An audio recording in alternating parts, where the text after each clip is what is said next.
Ada satu ciptaan Arrighi pada awalnya itu yang dikatakan La Operina. Itu sebuah seri daripada tulisan-tulisan yang sangat indah. Itu yang juga pada ketika itu saya diminta mengajar kaligrafi ini di Seni Rupa ITB dan saya mengajarkan itu. Pada masa itulah kira-kira Pak Habib Yassin meminta saya membantu membuat lukisan cover Bacaan Mulia itu. Saya tersentak dan saya teringat saya akan memakai kehangatan daripada bentuk-bentuk huruf itu. Walaupun yang saya pakai itu bukan huruf kecil tapi huruf besar. Tapi kelembutan dengan gaya-gaya bantingan daripada garis-garisnya yang sangat lembut itu. Tapi penuh dengan dignity, itu yang ingin saya pakai.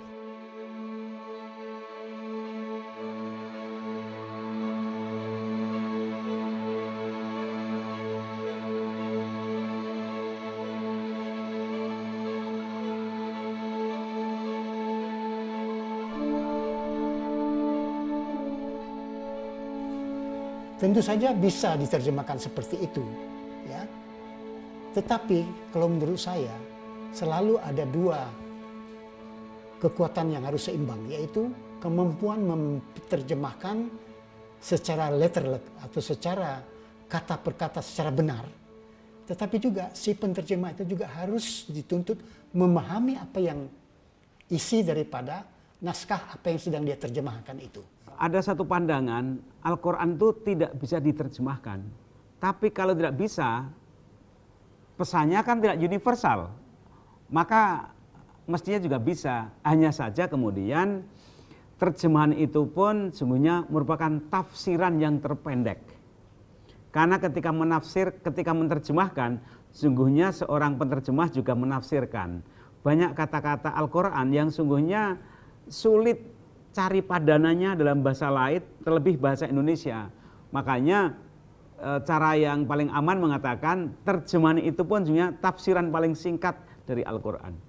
Tapi kalau kita beranggapan bahwa menerjemahkan itu memindahkan dari bahasa asli ke bahasa sasaran secara tepat, secara persis, itu tidak mungkin. Sebab pada dasarnya bahasa itu tidak bisa diterjemahkan. Itu kira-kira ya. Jadi, apalagi kalau bahasa itu menyangkut ekspresi yang paling rumit, paling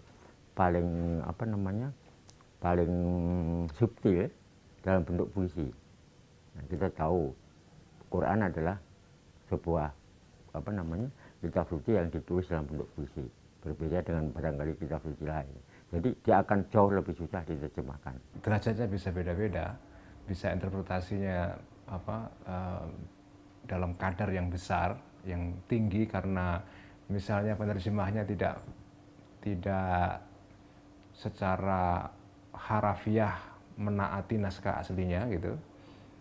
Atau derajat interpretasinya rendah karena dia berusaha untuk loyal atau konsisten dengan naskah aslinya sehingga terjemahannya menjadi sangat harafiah dan resikonya memang bagi pembaca yang membaca terjemahan itu tidak enak.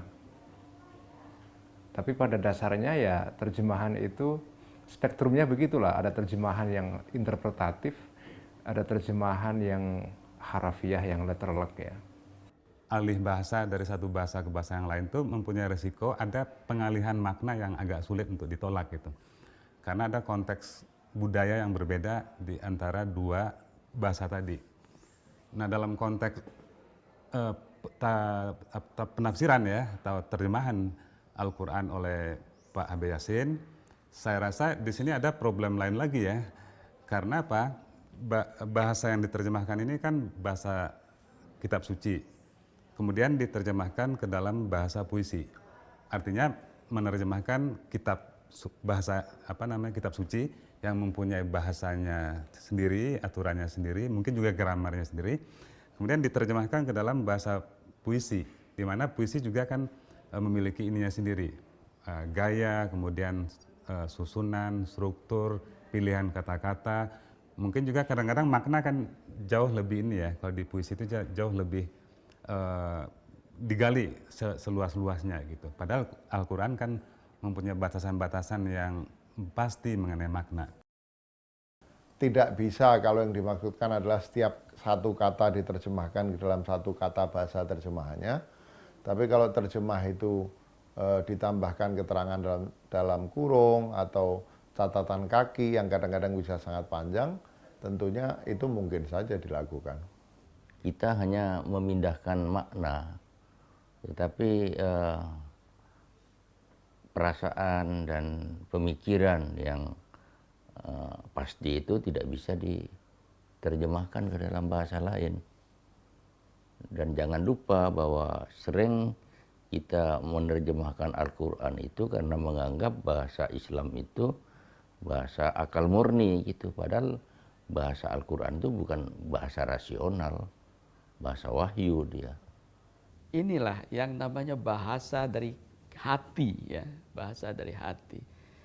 Meskipun memang persyaratannya dia harus menguasai bahasa Arab karena ini kan bahasa wahyu. Bahasa wahyu yang suasana ketika dia turun pun berbeda dengan suasana sekarang.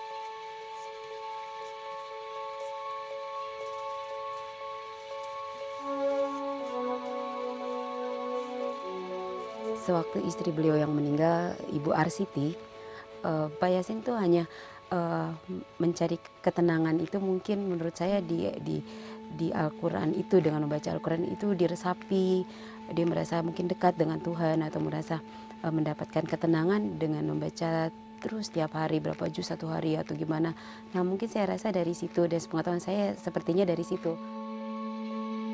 Religiositas Pak Yasin itu tampak itu ketika beliau masuk ke dalam bidang ini.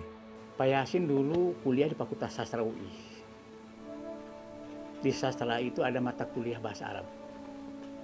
Dosennya A.S. Alatas, Profesor A.S. Alatas. Jadi Pak Yasin belajar bahasa Arab itu di Fakultas Sastra.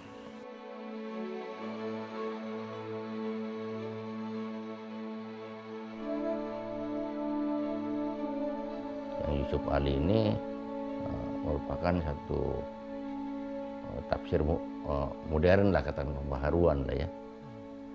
Itulah yang menyertakan perkembangan ilmu untuk menerangkan tentang ayat-ayat yang tidak bisa ditafsirkan secara harfiah gitu. Nah, ini yang diikuti oleh Habib Yasin.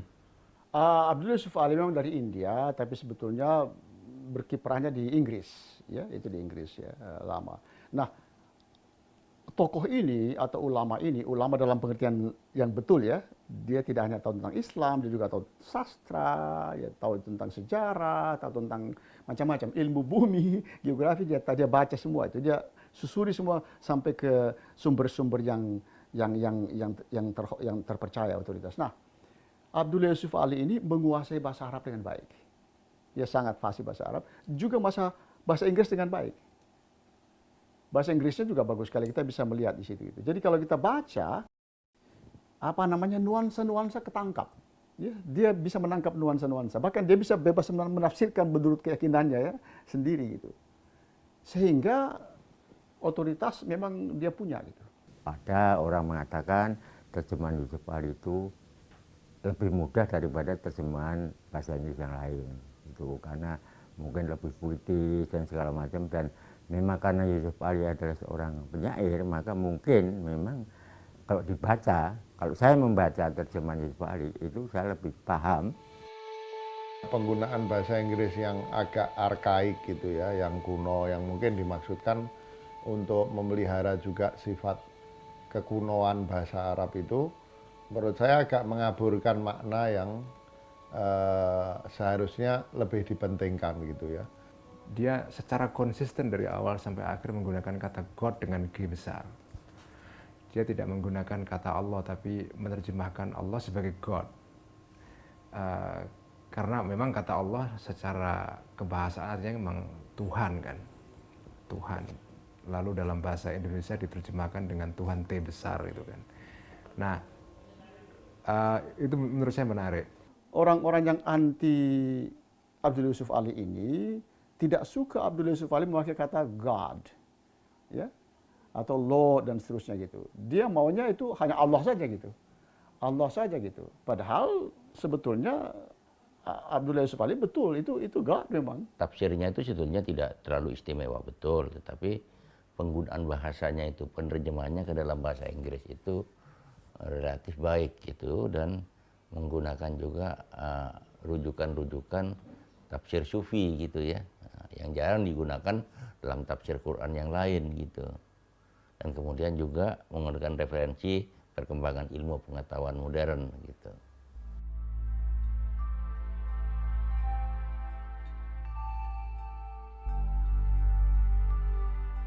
Ya, kalau kita rujuk ke teks asli dalam bahasa Arabnya di Quran itu kan bunyinya ataj'alu fiha man yufsidu fiha wa yasfikud dima kan.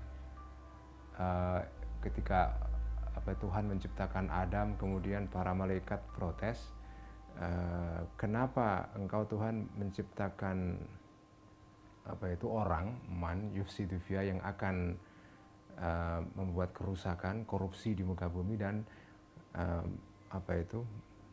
menumpahkan darah, wayasfikud dima. Dibandingkan dengan bukan kata apakah kau, tapi will thou, akankah engkau gitu. Karena sebetulnya memang peristiwanya belum terjadi kan, baru rencana gitu. Jadi dalam hal itu lebih tepat menurut saya terjemahan Abdullah Yusuf Ali. Sebelum ini manusia sudah ada gitu. Generasi kita nih generasi Adam, tapi sebelum Adam lahir, ada generasi manusia lain yang juga saling menumpahkan darah, dan malaikat itu tahu. Gitu. Karena itu dia bertanya kepada Tuhan. Nah, testimoni ini sangat penting ya, karena dari segi penciptaan Tuhan itu tidak mungkin tak berhenti mencipta. Kalau dia berhenti mencipta itu kapan Tuhan disebut Tuhan?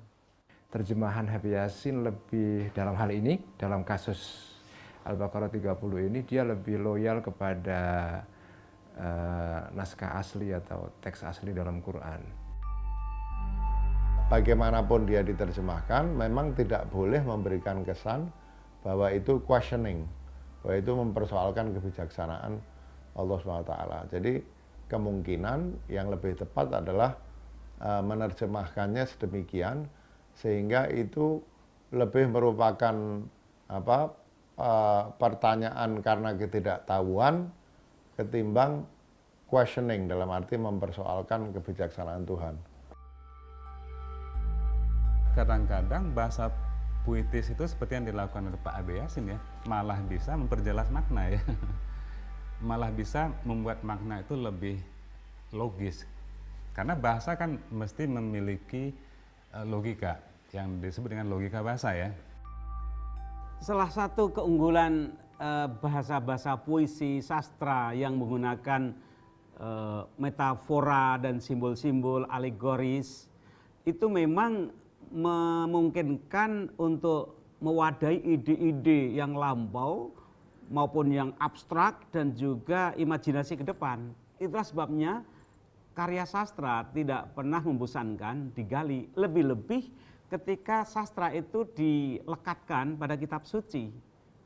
Sehingga kitab suci itu tidak akan pernah habis-habis digali, karena itu merupakan satu karya, kalau bukan wahyu, itu karya imajinasi yang luar biasa, yang sangat menyentuh nurani, pemikiran, emosi yang paling dalam, tapi kemudian dituangkan dalam satu bahasa yang bisa dipahami, tapi menyimpan berlapis-lapis makna dan imajinasi. Quran turun melalui oral kan ya, ucapan, sabda dan sebagainya. Tapi Quran kita terima sekarang ini melalui tulisan. Nah, ini kaitannya kan dengan ini ya, ada perkembangan budaya terkait dengan bahasa. Maka ada yang disebut dengan budaya lisan, oral culture. Budaya lisan artinya apa? Belum ada tulisan sebagai channel, saluran untuk menyampaikan pikiran.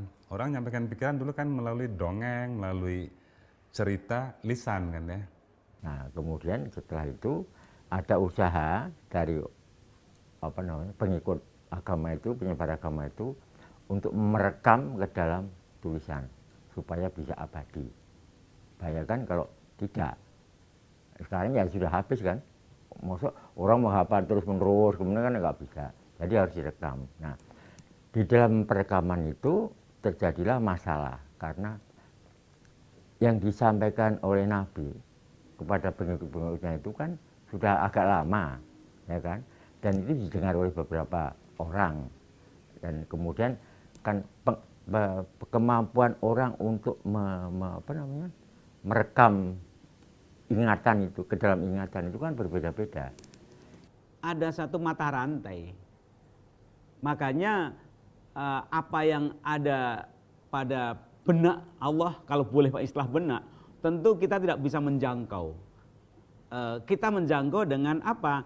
Dengan firman-firman yang telah termanifestasikan dalam bahasa Arab. Tapi bagi kita orang Indonesia yang tidak tahu bahasa Arab, kan ada jarak lagi. Jarak bahasa, jarak pengetahuan, jarak Nabi, ada Jibril, ada Allah. Itu kan berlapis-lapis. Dengan demikian kita mau tidak mau harus menafsirkan, harus memahami konteksnya. Jadi salah satu cara kerja dari hermeneutik itu adalah melakukan rekontekstualisasi.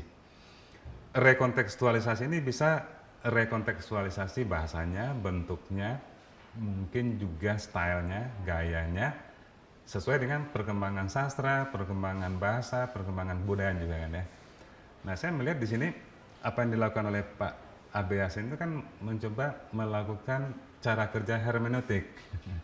Maksudnya itu mencoba melakukan rekontekstualisasi. Pak Yasin itu terutama adalah kritikus, bukan seorang sastra, meskipun beliau pernah menulis cerita pendek, tidak hanya sekedar kritik gitu. Dia menulis cerita, memimpin majalah, menulis kritik, ya, kemudian menyebarkan ceramah, menjadi dosen sastra. Nah, disitulah saya melihat sosok Pak Yasin itu sebagai seorang tokoh sastra yang lengkap, sangat lengkap. Dan di tahun 50-an itu Yasin mendominasi tentang penulisan kritik sastra, sehingga banyak orang menjulukinya macam-macam lah. Di antaranya ada Gayus Syagian mengatakan bahwa Yasin itu paus sastra Indonesia. Sebenarnya bukan pujian, itu kritik karena dia telah mendominasi. Jadi dia mendokumentasi semua, tapi juga dengan bukan sekedar dokumentasi yang kritis gitu ya. Dia mencatat detail perkembangan pemikiran. Dan saya juga diam-diam mengirim naskah. Selama 2 tahun ditolak terus. Baru sesudah naik kelas 3 tahun 56, puisi saya yang pertama dimuat dengan berita bahwa Pak A.B. Yasin ACC setuju terhadap puisi itu. Saya sangat gembira, gembiranya bukan main. Yasin itu kan paus gitu.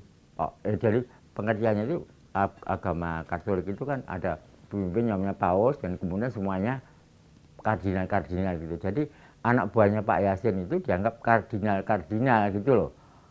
Itu kan ejekan, sebenarnya ejekan mula-mula. Tapi lama-lama orang ya sudah diterima saja. Paus kan punya kedudukan tinggi. Jadi kemudian Pak Yasin dianggap sebagai Yasin adalah paus sastra Indonesia yang suaranya selalu didengar. Dia menguasai komprehensif. Dan sebutan paus saya kira di situ mengacu pada otoritas itu gitu. Jadi dia memiliki otoritas yang tidak terbantahkan bahwa dia tahu mengenai sastra Indonesia gitu.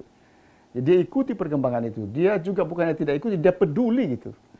Dia peduli gitu. Dia cinta pada itu gitu. Dan dia buktikan dengan seluruh hidupnya praktis itu. Jadi sebutan paus itu saya kira tidak berlebihan. Dengan pengalaman beliau menerbitkan majalah-majalah sastra, satu hal yang tidak dilakukan oleh editor-editor lainnya adalah bahwa semua naskah-naskah yang masuk itu dia kumpulkan. Pada waktu itu sastra Indonesia ketika Pak A.B. Yasin muncul tahun 40-an itu sejak zaman pendudukan.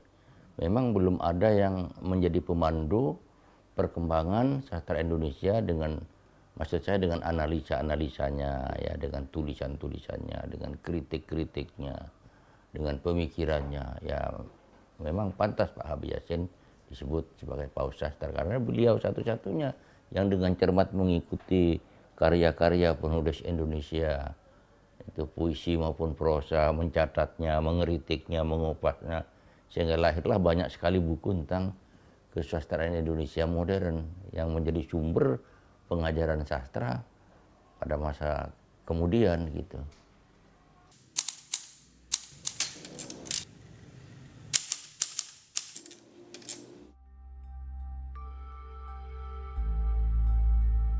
Tahun 68 adalah tahun yang sangat sensitif bagi gerakan-gerakan agama, perasaan beragama segala macam, karena baru 3 tahun lepas dari kekuasaan Orde Lama, kira-kira kan gitu. Jadi tahun 66 itu kan majalah apa namanya terjadi ribut-ribut dan segala macam itu ya.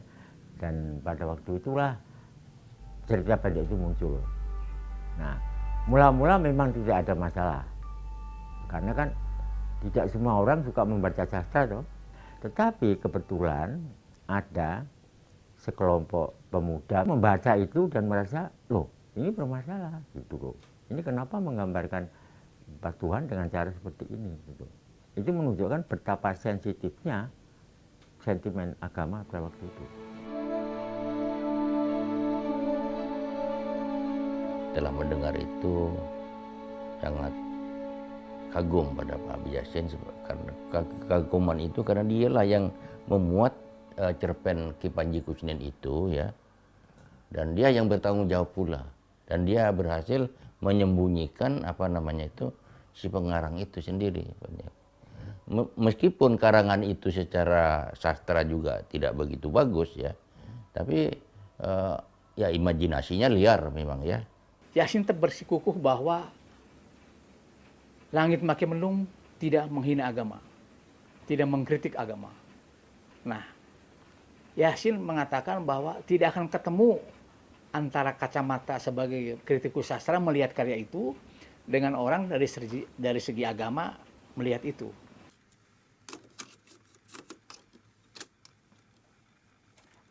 Masyarakat, Departemen Agama sebagai satu agama yang terutama menjaga sila ketuhanan yang Maha Esa, dan ini menghantam seluruh agama. Ibu bisa lihat langit makin mendung saja sudah bisa mengerti makna. Artinya agama-agama sudah kurang pengaruh atau kabur atau suram. Itu wajib Departemen Agama bertindak, mengambil langkah tanpa pengaduan siapapun juga. Jadi di sini pengadilan adalah bukan mengadili Pak Yasin. Yasin bilang, ini mengadili imajinasi pengarang. Tidak akan ketemu kita.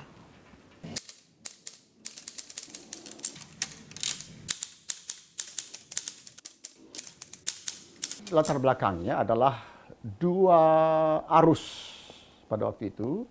Satu arus yang menguasai politik Indonesia pada umumnya yang dikatakan progresif revolusioner itu, yang sangat kiri gitu ya, di mana PKI berperan kuat di situ, tapi bukan hanya PKI, juga PNI gitu, PNI yang kiri barangkali ya, dengan seniman budayawan atau yang artis dan sebagainya yang hendak mempertahankan kebebasan mereka mencipta gitu, ya, otonomi individualnya, otonomi untuk mencipta gitu, yang merasa terkekang oleh tuntutan harus realisme sosialis, harus menggambarkan keadaan orang-orang yang menderita, rakyat yang tertindas gitu ya, kaum tani yang begini, kaum nelayan yang begitu gitu, itu harus digambarkan keadaan kapitalisme yang menindas itu gitu. Tapi kan tidak semua orang setuju dengan itu. Tidak harus, bagi orang-orang yang hendak mempertahankan otonomi individualnya itu dan kemerdekaannya, integritas individualnya, mengatakan ya tidak harus selalu begitu gitu. Kita kan bisa melihat macam-macam di situ. Kita bisa membaca secara macam-macam itu.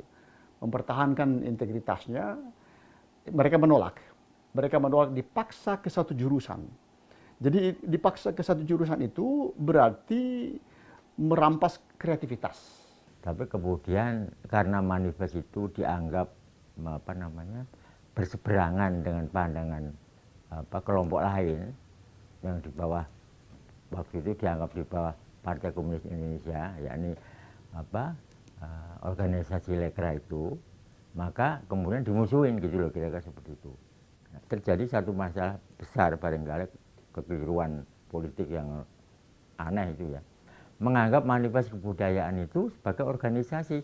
Itu bukan organisasi, nggak ada ketuanya, nggak ada apa. Wong itu selebaran kita tanda tangan sudah, nggak ada siapa ketuanya, ya nggak ada. Itu bukan organisasi, bukan. Nah ketika itu dilarang jadi aneh, loh orang tanda tangan kok dilarang gitu. Ya esensinya adalah memperjuangkan kebebasan kreatif ya, dan menolak doktrin ketika itu politik sebagai panglima. Ya panglima kebudayaan, panglima agama, panglima sastra gitu, panglima seni.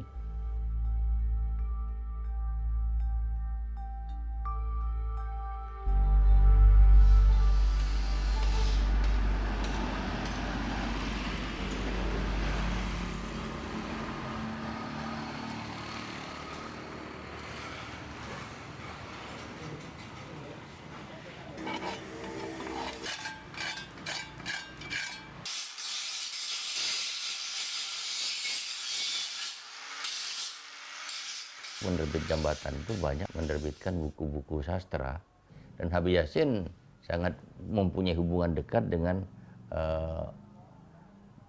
penerbit itu, antara lain Ita Pemuncak itu kalau tidak salah yang anunya dulu, direkturnya itu dulu. Hampir semua buku-buku terjemahan Pak Yasin diterbitkan oleh Jambatan, dan Jambatan ini itu kerjasama dengan Belanda kalau tidak salah. Jadi masih ada hubungan dengan Belanda. Makanya Makapelar itu diterbitkan oleh Belanda, oleh Jambatan karena ada hubungan, mungkin karena ada hubungan dengan Belanda itu. Itu kan peristiwa zaman Belanda ya. Bacaan Mulia itu belakangan. Tentu saja reaksi akan muncul di kalangan para kiai atau kalangan ulama-ulama ketika orang menyimpang atau keluar dari standar bagaimana orang menerjemahkan Al-Quran, apalagi mentafsirkan Al-Quran. Itu sudah ada standarnya yang baku bagi para kiai, para kalangan santri.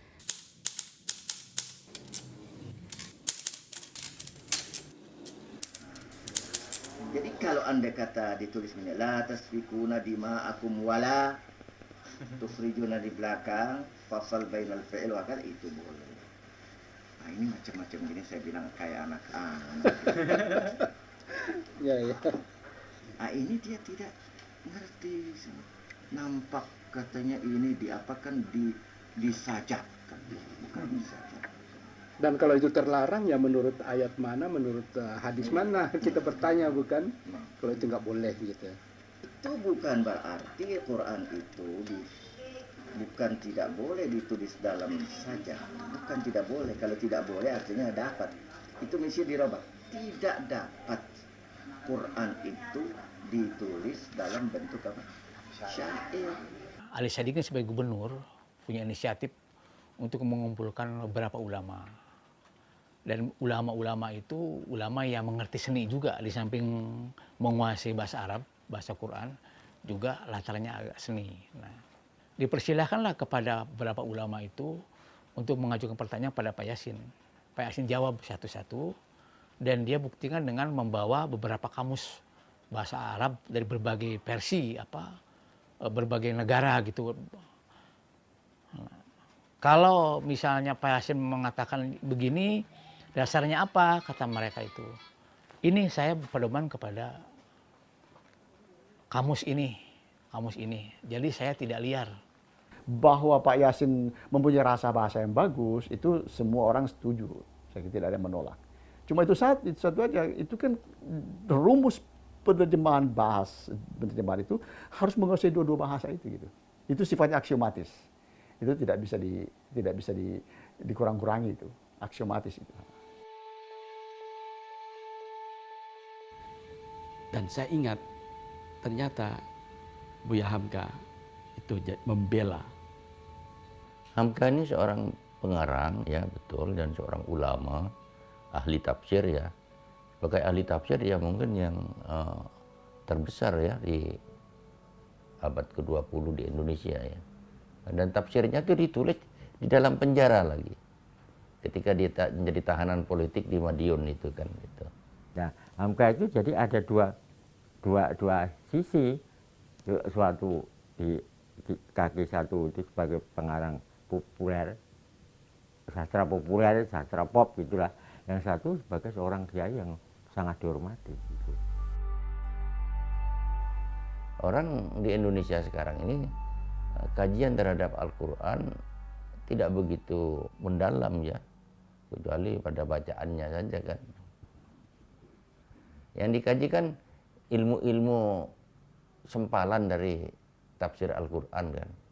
Ya fikih, hadis, ini segala macam, nggak ada. Masyarakat itu tidak semua bisa memahami konsep yang sangat pelik seperti ini. Ini konsep yang sangat pelik. Hubungan manusia dengan Tuhan itu adalah konsep yang sangat amat pelik. Orang gampang saja mengukur orang, keimanan orang, ketakwaan orang itu dari hal yang sifatnya bisa diukur. Nah ini orang-orang yang tadi itu apa namanya dikatakan misalnya oleh orang seperti Heidegger itu orang yang terbingkai oleh pandangan umum. Dia hidup dalam pandangan umum. Nah padahal iman kan bukan pandangan umum. Iman itu adalah bagaimana kita meyakini kan ya, meyakini Tuhan menurut keyakinan kita gitu. Islam itu kan terdiri dari 3 kalau tidak salah, akidah, ya, ibadah, muamalah, akhlak dan muamalah kan. Muamalah. Nah, akidah ini diterjemahkan di mana? Bukan dalam ilmu fikih, Pak. Akidah diterjemahkan oleh ahli kalam, ilmu kalam yang dikatakan teologi itu. Kedua, ilmu falsafah. Dan yang ketiga, tasawuf. Nah, tasawuf dan falsafah itu dibunuh di Indonesia. Yang di ini cuma kalam saja, langsung ke fikih, ke syariah. Jadi aspek metafisiknya sudah dicerabut. Bagaimana kita memahami ayat-ayat tertentu dalam Al-Quran? Itu kan sumber daripada pertentangan-pertentangan itu. Mana ada terjemah Al-Quran yang semua orang sepakat? Ya, qualifiednya penerjemah Al-Quran yang memenuhi semua syarat, ahli bahasa Arab, tahu sejarah Al-Quran, tahu asbabun nuzul, tahu hadis, tetap saja terjemahan dia di mata sebagian ulama yang lain mengandung kekeliruan-kekeliruan.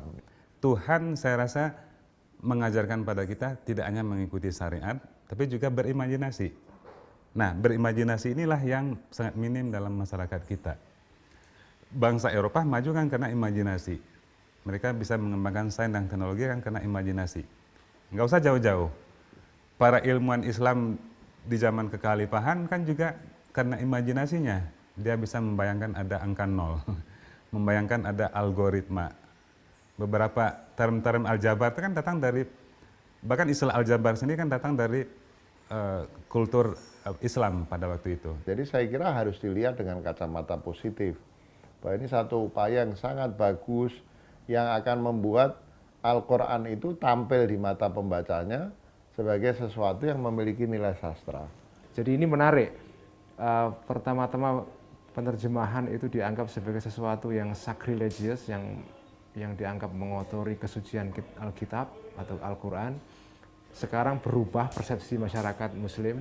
Mereka menganggap bahwa terjemahan Alkitab atau terjemahan kitab suci Al-Quran itu justru diperlukan supaya itu bisa menolong orang-orang yang tidak memahami bahasa Arab untuk bisa mengakses kitab Al-Quran kan.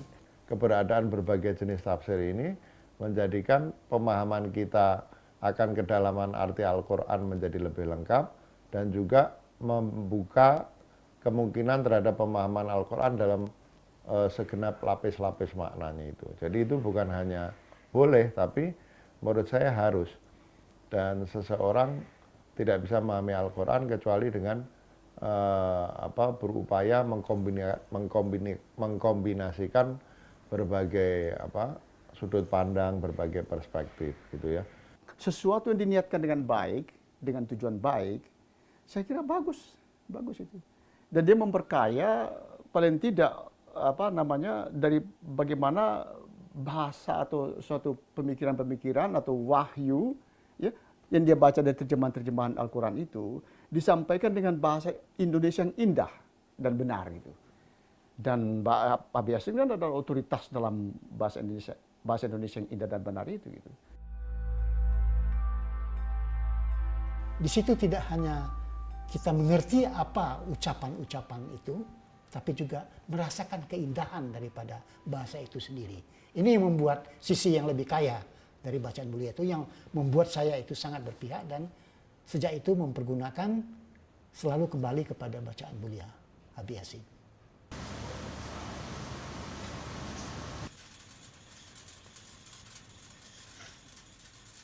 Ya memang pada awalnya kan PDS ini adalah koleksi pribadi Pak Habib Yasin ya, yang pada awalnya adalah bahan-bahan kuliah dia, buku harian, ataupun clipping dan tulisan-tulisan proses kreatif seorang pengarang, karena dia waktu itu pernah bekerja di Balai Pustaka. Dan secara perkembangannya selanjutnya PDS ini memperoleh dokumen itu bisa dari pengarangnya langsung, mereka memberikan buku terbitan barunya atau dari para penerbit.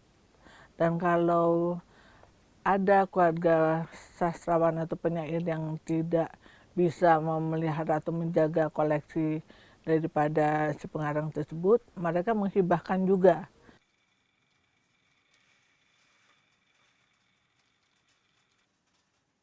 Dan dia bilang, orang kebanyakan mengira saya itu lancar menulis, padahal tidak.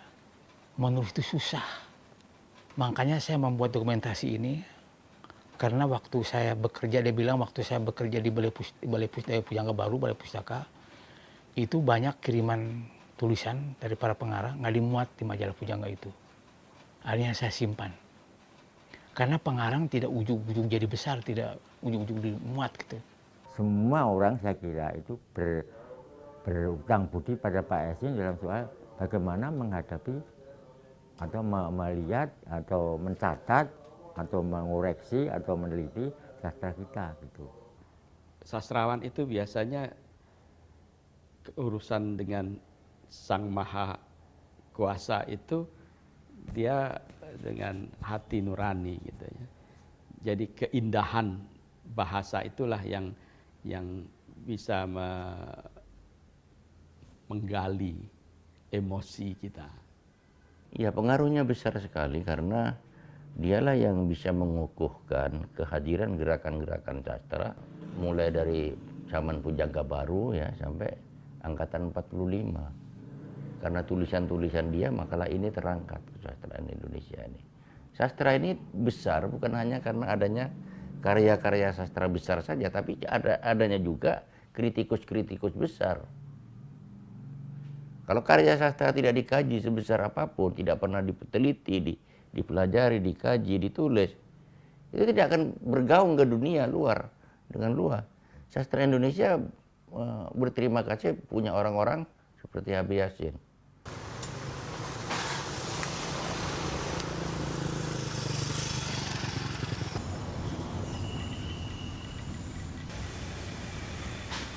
Tadi kita sudah membicarakan bahwa di dalam desain produk dua ini perlu ada beberapa pertimbangan. Pertama pertimbangan engineering dan yang kedua pertimbangan semantika.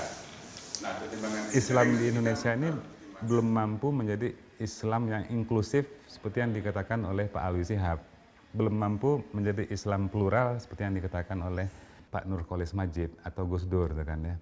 Kita cenderung menjadi Islam yang menunggalkan. Kalau saya secara pribadi, saya tetap berpegang pada Al-Quran. Bahwa Al-Quran membuka peluang pada kita untuk menafsirkan atau merespon lah kalau bukan menafsirkan terhadap ajaran itu sesuai dengan pandangan pribadi kita kan ya. Nah, Al-Quran memberikan peluang untuk itu gitu. Nah, apa yang terjadi di Indonesia, peluang itu ditutup gitu kan. Nah, sehingga yang muncul adalah radikalisme tadi itu. Tetapi ada masalah lain kita, masalah kebudayaan yang sangat kuat karena masing-masing bangsa, anak bangsa apa namanya, suku bangsa itu memiliki kebudayaan yang sudah kuat-kuat sejak zaman dulu karena terpisah di pulau-pulau gitu loh, nggak pernah berkomunikasi. Nah, kebudayaan inilah budaya Minang berbeda dengan budaya Bali sama sekali kan, berbeda dengan Timor dan itu menimbulkan masalah konflik yang kedua di samping agama.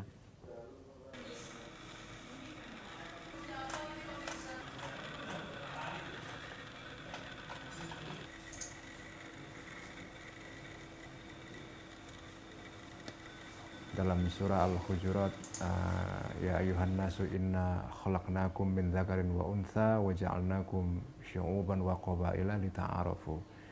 Inna akramakum indallahi atqakum. Jadi Tuhan itu menciptakan kita manusia bersuku-suku, berbangsa-bangsa, berpuak-puak, ya, berkabilah-kabilah, bukan untuk saling menyerang satu yang lain atau menistakan satu yang lain, tetapi justru saling mengenal, untuk mengembangkan komunikasi, saling memahami satu dengan yang lain, mutual understanding. Itu tujuan Tuhan menciptakan manusia dalam berbagai-bagai bangsa. Pluralisme itu jangan diartikan menyamakan semua agama, bukan. Justru pluralisme mengakui keragaman. Namun demikian, ada titik-titik temu, ada komitmen etik yang kemudian kita bisa menerima. Jadi salah satu prinsip pluralisme itu kan accept the difference, menerima perbedaan, ya, respect the difference, kita menghargai perbedaan, kemudian sharing the difference, kita berbagi perbedaan untuk pengetahuan, dan terakhir celebrate the difference, mari kita rayakan perbedaan. Dalam bingkai kemanusiaan, keindonesiaan, karena tidak mungkin penduduk bumi ini seragam, tidak mungkin Indonesia seragam. Jadi namanya keragaman itu mutlak sifatnya, selalu ada gitu. Ya. Nah, kita sebetulnya kalau katakan inklusivistik sebetulnya adalah menyambut keniscayaan itu gitu. Kita harus terbuka, kita harus merangkum, karena memang perbedaan itu hukum Tuhan, tidak bisa tidak. Sama hukumnya dengan matahari terbit di timur, terbenam di barat. Jadi kalau kita menentang keragaman, itu kita menentang sesuatu yang hukum itu tadi, dan itu kita akan hancur sendiri. Gitu. Jadi kalau dalam prinsipnya kita itu bisa berbeda, ya, dan kita terima saja apa perbedaan-perbedaannya yang tidak mengganggu. Saya pikir begitu.